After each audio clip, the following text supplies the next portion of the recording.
inspires you? Who motivates you? Who do you respect? I'm in my office, our indoor training arena, we call it, at home. And there's a wall full of people who have been successful in business and sport. And they're very inspirational. Some I've met, some I haven't. Some I've watched podcasts about, documentaries about, read their autobiographies, listened to their stories. And isn't it awesome that most people that are self-made successful people have come from nothing? They've had to do it really hard and really tough. It seems that the foundation or the fundamentals to being super successful is you have to start from rock bottom. And I think rock is a really good foundation for success. Would that make sense? But it's interesting because the people that you haven't met, how do you know that the story they're telling you is true? And the reverse of that, when people come to my home, into my office and see this wall, a lot of people are really happy to say, I don't like that sports person, I don't like that person, I don't like them. And it's complicated for me because they're obviously on my wall, so I must have some kind of respect or appreciation for the people that are on my wall. So isn't it interesting to come into somebody's home and say, I don't like that person? But the question that is always in my head, even if I don't always ask it, is why don't you like them? Have you met them? Do you know them? Have you experienced them?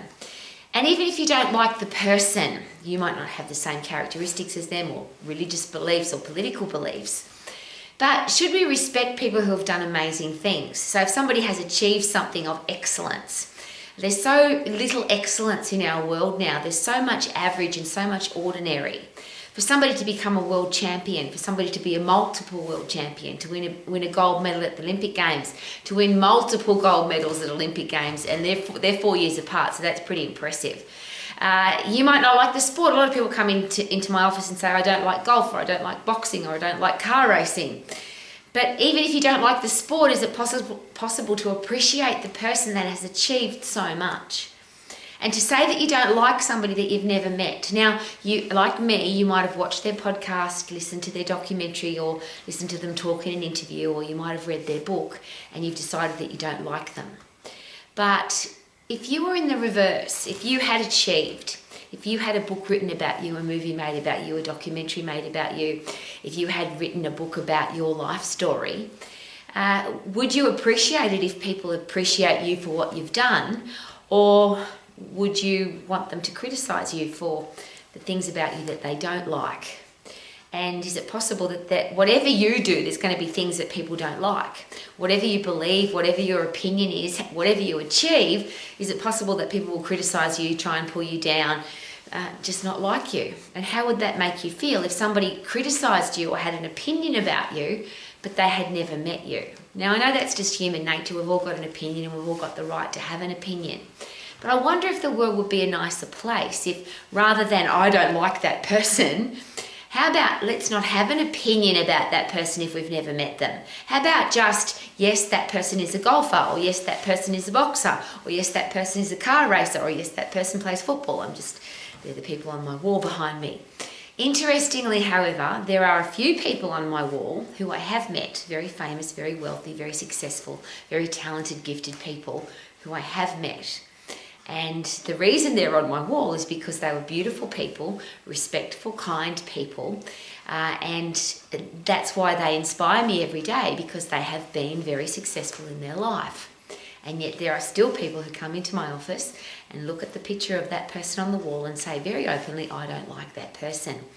Now, I'm not going to disagree with them because everyone's has their right to their opinion. But I'm going to ask the question again. Wouldn't it be nice, or would the world be a nicer place, instead of criticising, judging, gossiping about, saying nasty things about, saying negative things about somebody? What if we look for the good in people rather than the ugly? There's plenty of ugly, and if you look for it, you'll find it. But even in ugly people, I'm sure there's some really horrible people in the world who have still done some really nice things. But isn't it interesting that as humans, we tend to focus on the ugly thing rather than the beautiful thing? Well, I learned a very long time ago that that's a horrible way to live your life, and I don't live my life like that. I don't want to look for the ugly. I don't want to look for the worst in people. I want to look for the best. But I'm also inspired by excellence. I'm inspired by people. My big one is passion. If you're doing what you're passionate about, I don't care whether it's knitting or gardening or landscaping or business or sport, as long as you are doing what you're absolutely passionate about and you show your passion, I love that. I just think that's awesome. But that's my opinion. We've all got the right to our opinion. But here's a really important and very personal question. Do you love who you are? Do you respect yourself? Are you self-motivated, self-disciplined, self-educated, self-inspired? Could people look into your life if they actually got, and I'll use this as another example. If you come to my house and I'm not here, it would be very obvious, even if you've never met me, what kind of person I am because of the way I live. Our actions scream so loudly that nobody can hear what we say. And that's how I want to live my life. I want my actions to prove whatever it is that I say. But I have to be the person that respects myself. So if I'm saying something to myself, if I make a promise to myself, if I really want to be a certain kind of person, then I have to be that person, because otherwise how could I possibly respect myself? If you want to live your life to the max, could that be a really good idea? Be self-respectful, self-educated, self-motivated, self-disciplined. So you can live your life to the max. Yeah! Woohoo! Check out my wall.